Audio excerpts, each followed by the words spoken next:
안녕하세요. 네이버 블로거 이사해옵니다. 자, 제가 오늘 부천에서 용달 이사했고요. 그 다음에 오늘 이사했던 내용을 기반으로 해서 어떤 일이 있었고, 그 다음에 우리 고객님들께서 어떤 부분에 관해서 오해를 가지고 계시는구나, 그 부분을 제가 캐치한 게 있고요. 그래서 오늘 제가 이사를 했던 내용을 가지고 설명을 한번 드려보겠습니다. 오늘은 어머님의 한 분이 사시는 원룸에서 이사를 하게 됐어요. 그리고 멀리 지방에 살고 계시는 따님 분께서, 어머니께서 이제 뭐 사진을 찍거나 이렇게 메시지를 저한테 보내는 게 좀 어려우시니까 따님께서 먼 지방에 살고 계시면서 저한테 견적을 의뢰해서 전화 상담으로 해서 전화 견적으로 제가 진행을 했습니다. 그래서 제가 진행한 게 2톤 정도 되는 물량의 이사였어요. 그래서 제가 이제 오늘 가서 보니까 3층 건물에 살고 계셨어요. 그래서 여기가 1층, 여기가 2층, 여기가 3층이 됐어요. 그리고 위에 옥상이 있는 그런 구조예요. 그래서 가봤는데 우리 어머님이 살고 계신 집에, 보통 어머님 집에 가면 잔짐들이 좀 젊은 사람보다는 많은 편이세요. 그래서 뭐 어느 정도 뭐 그렇구나 했어요. 근데 이제 어머니께서 하시는 말씀이 옥상에 올라가면 방이 하나 있는데 거기에도 짐이 있다고 말씀하시는 거예요. 그래서 가서 봤는데 거기에 있는 짐까지는 2대 꽉, 2톤 꽉 될 것 같았어요. 근데 또 이렇게 한참 이렇게 진행을 하다 보니까 어머니께서 말씀하시는 게 여기 2층에서 3층으로 올라가는 요 곳에 있는 화분 큰 것도 있었거든요. 7개. 화분 7개도 우리 어머니 거라 가져가야 된다고 하시더라고요. 또 이렇게 또 짐을 담다 보니까 여기에 있는 신발장 2개, 이것도 우리 어머님 거라 가져가야 된다고 하시더라고요. 그리고 또 짐을 이렇게 꾸리다 보니까 이 옥상에 방이 하나 있었는데 이 방 말고 마당 부분, 여기에도 항아리가 한 10개가 있었어요. 항아리가. 그러면 이것과 이것을 다 제가 짐을 쌀 때 2톤이라고 봤는데, 여기 화분 7개, 항아리 10개, 여기 신발장 2개. 이렇게 되면 항아리나 화분은 다른 짐 위에 그 짐을 얹을 수가 없잖아요. 그거는 그냥 바닥에다가 다른 곳과 부딪혀서 깨지지 않도록 포장을 해서 잘 놔야 되는 그런 짐이거든요. 그러면 요거는 차량이 한 대가 더 필요하게 된 거예요. 그래서 오늘은 조금 짐이 초과가 되겠다 이런 생각을 하고 있는 찰나에 이 지방에서 우리 따님분께서 올라오셔서 제가 그런 부분을 설명을 드리고, 저희가 2대를 꽉 실어 드릴 테니까 얼마나 초과되는지 한번 확인을 해 보시고, 저희가 2대가 한 번에 가는 건 힘든 상황이 된다면 차량 하나는 더 부르고 추가 비용이 발생될 것 같습니다. 제가 이렇게 말씀을 드렸어요. 그리고 우리 고객님께서 저희 이제 진행이 되는 마지막 순간을 보고 결정을 차량이 더 필요하다면 허락을 해 주시기로, 그리고 추가 비용이 생기면 어느 정도 제가 상식선에서 말씀드렸지 뻥 튀기해서 말씀을 드리면서 일은 하지 않거든요. 그래서 우리 고객님 상식선에서, 제 상식선에서 비용을 협의해서 그렇게 하기로 했어요. 근데 아니나 다를까 저희 차량 2대의 짐을 다 싣고 이제 한쪽 1층 한쪽 바닥에 짐을 내려놓으니까 도저히 그 짐을 차량 2대 뒷문을 따든 뭘 하든 도저히 안 되는 그런 짐이에요. 그래서 차량을 한 대 더 불러서 추가 비용 협의하고 그렇게 해서 일을 했습니다.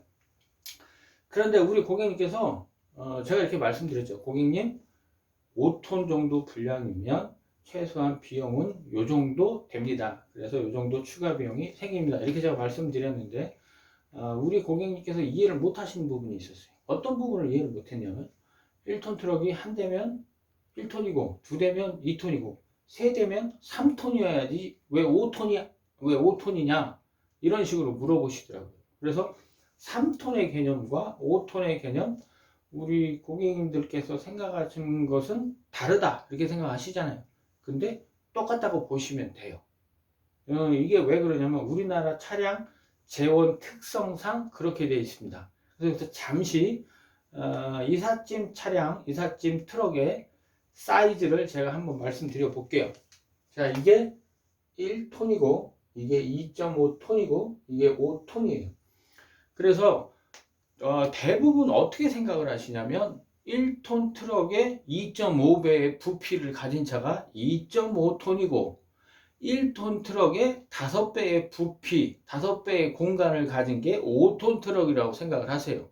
그런데 그거는 그렇지 않습니다.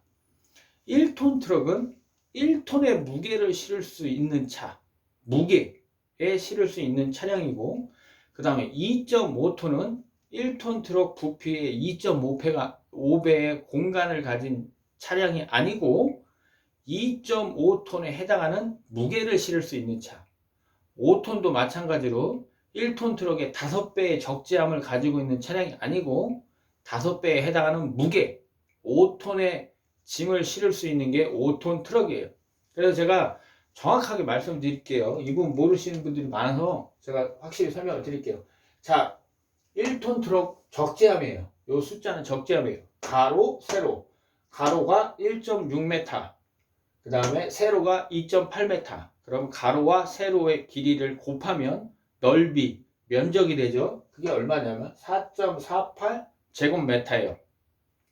자, 2.5톤 트럭은 가로 세로가 어떻게 되냐면 1톤 트럭보다 커요. 1.85 곱하기 세로 길이가 4.1m. 그래서 넓이, 면적을 구하면 7.85예요. 아시겠죠? 그러면 아까 1톤 트럭이 4.48이었으니까 곱하기 2 하면 2톤이잖아요. 그죠? 그 면적이 얼마냐면 8.96이에요. 그래서 2.5톤의 적재함 크기보다 1톤 트럭 2대가 면적이 훨씬 더 큽니다. 아시겠죠? 이 부분을 정말로 모르시는 분들이 많으세요. 아시겠죠? 자, 그 다음에 또 모르는 분들이 더 많으세요. 5톤 트럭은 종류가 굉장히 다양해요. 단축, 중축, 장축, 초장축, 극초장축, 극초장축 뭐 이런 식으로 해서 종류가 한 5가지, 6가지가 됩니다. 그 중에 이삿짐 센터들이 많이 쓰는 차를 제가 설명을 드릴게요. 중축, 여기 중축이 있어요. 그러니까 이삿짐 센터 5톤 차량 중에 제일 작은 차, 이거보다 물론 더 작은 차도 있어요. 단축이라고. 중축인데 그 길이가 얼마냐면 가로 2.15 곱하기 세로 5.3m. 그러면 면적을 한번 내볼게요. 가로 곱하기 세로 하면 되죠. 11.39예요. 11.39 5톤 중축이. 그러면 1톤 트럭이 아까 가로 세로 곱할 때 4.48이죠. 그럼 세대 분량 해볼게요. 곱하기 3 하면 얼마냐면 13.44예요. 단축의 길이가 11.39. 1톤 트럭 세대가 13.44. 어떻게 됩니까? 이삿짐 센터 중축을 가져온 5톤 차량보다 1톤 트럭 세대가 면적이 훨씬 더 넓죠? 크죠? 더 많은 짐을 차량에 실을 수 있어요. 아시겠죠? 자, 그 다음에 초장축이라는 게 있어요. 5톤 트럭 초장축. 그러면 5톤 트럭 초장축은 가로 세로 길이가 얼마나 되는지, 면적이 얼마나 되는지. 자, 가로는 2.15 똑같아요. 그 다음에 길이가 얼마냐면 6.25m예요. 그래서 가로와 세로 길이를 곱하면 13.43이 나와요. 이게 뭐 곱하기 계산기 두들겨 보시면 제가 거짓말인지 진짜인지 아실 수 있어요. 그러면 초장축일 때 13.43m예요. 그런데 여기서 아셔야 되는 점. 아까 1톤 트럭 세대의 면적이 얼마라고 그랬죠? 13.44라고 그랬잖아요. 그죠? 뭐 0.01 이게 더 넓긴 하지만 그 정도 차이는 넓다고 표현하기 어렵고 똑같죠. 5톤 트럭 초장축 한 대와 1톤 트럭 세대 면적이 똑같습니다. 그래서 1톤 트럭 세대면 3톤이라고 하지 않고 5톤이라고 불러요. 이제 이해가 되시죠? 우리 고객님들.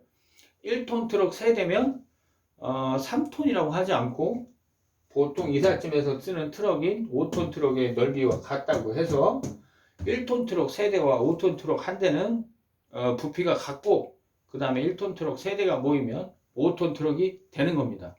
아시겠죠? 이 부분 모르시는 분들 정말 많아요. 이번 기회에 알아두셨으면 좋겠어요. 그 다음에 초장축만 있는 게 아니라 요즘 새로 나온 극초장축이라고 있어요. 극초장축. 그래가지고 일부 이삿짐 센터들이 차를 새로 뽑는 경우에 이 차를 뽑는 경우가 있어요.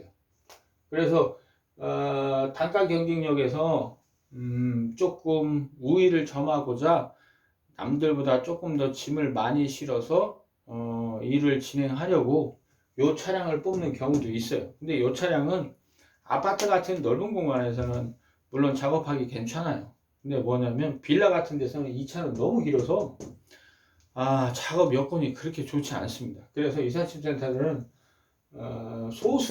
소수에만 요 차량을 쓰고 대체로 초장축을 씁니다. 그래서 요 차량도 알아볼게요. 있긴 있으니까. 이 차량은 2.12m 곱하기 7m예요. 그래서 면적이 얼마 나오냐면 13.48. 요거보다는 조금 더 크죠. 그래서 극초장축이에요. 아주 일부 이삿짐 센터들이 이 차량을 써요. 그래서 이제 1톤과 2.5톤과 5톤의 개념 이제 아시겠죠? 1톤 두 대가 2.5톤 한 대보다는 면적이 크고 더 많은 짐을 실을 수 있고, 그 다음에 5톤 트럭 한 대와 1톤 트럭 세 대는 면적이 똑같아서 똑같은 짐량을 실을 수 있다는 점 아시겠죠? 헷갈리지 않으셨으면 좋겠습니다. 자, 그리고 여기서 이제 응용이에요. 응용. 뭐 별것도 아니지만 응용을 좀 해볼게요. 왜냐하면 2.5톤의 개념과 그럼 5톤의 개념은 얼마나 많이 차이가 나느냐. 자, 얼마나 차이가 날까요? 2.5톤과 5톤 얼마나 차이가 날까요? 그 부분을 제가 한번 말씀드려 볼게요. 그래서 저희는 1톤 트럭 두 대면 2.5톤이라고 하잖아요. 그래서 5톤 트럭 요 부피 가져왔어요. 요 면적을 가져왔고, 그 다음에 1톤 트럭 두 대일 때 8.96을 빼봤어요. 그러면 5톤 트럭과 2톤 트럭이죠. 이게 2톤이죠. 요게 5톤이고 이게 2톤이에요. 그죠? 그래서 빼면 4.38 1톤 트럭 한 대 분량이 나오죠. 그래서 이거는 요거 좀 지울게요. 요게 5톤이고 요게 2톤이에요. 그쵸? 그래서 뺀 게 얼마냐면 이게 1톤이에요. 4.48. 그러면 여기 2톤이 아니고 2.5톤이니까 0.5톤의 부피를 알고 계셔야 돼요. 0.5톤의 부피. 자, 그래서 1톤을 나누기 2하면 0.5톤이죠. 그죠? 그래서 그 면적이 얼마냐면 2.24. 자, 메다 제곱이에요. 2.24라는 숫자가 뭐냐면 2.5톤과 5톤의 차이, 그 부피의 차이가 얼마나 나느냐면 1m 곱하기 2.24m. 아시겠죠? 2.5톤과 5톤의 차이 1m 곱하기 2.24m. 굉장히 작은 차이죠. 그죠? 1m 곱하기 2.24m니까 장롱 3개 정도 들어가면 끝나는 거죠. 그렇죠? 그래서 우리 고객님들께서 2.5톤과 5톤이 굉장히 큰 공간 차이가 있다고 생각하시는데 절대 그렇지 않다는 점. 2.5톤과 5톤의 차이는 딱 1m 곱하기 2.23m. 요 정도 공간 차이가 난다는 점 알아두셨으면 좋겠습니다. 그리고 이제 제가 새 집에 갔어요. 이제 이런 부분들을 설명드리고, 왜 그러냐면 설명을 안 드리면 제가 공산당이죠. 그렇잖아요. 이거 뭐 이 정도 되니까 이 정도 무조건 주셔야 됩니다. 이런 건 아니고, 이런 부분들을 제가 설명을 드리고, 왜 그러냐면 제가 블로그에서도 이런 글을 쓴 게 있었기 때문에 내용을 보여드렸죠. 그래서 이런 분들을 인정받은 다음에 추가 비용 협의하고 새 집에 갔어요. 근데 새 집 구조가 어떠냐면,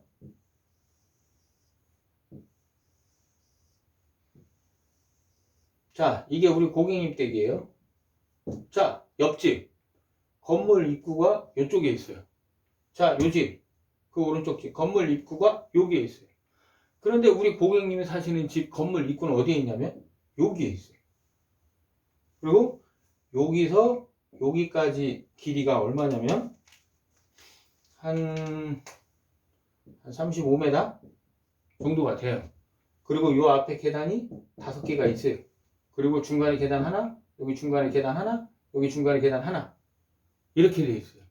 우리 고객님 댁이 1.5층 사다리를 쓸 수가 없죠. 그리고 1.5층이라고 하셨고, 그러니까 저희들은 보통 1.5층이라고만 말씀해 주시면 어떻게 생각하냐면, 우리는 차를 여기다 대고 건물 입구가 차량 옆에 있어서 여기서 반 계단 올라가면 1.5층이라고 생각하거든요.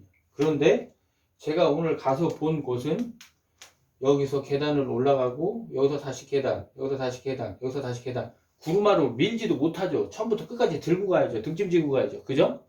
그렇게 35m를 가서 1.5층.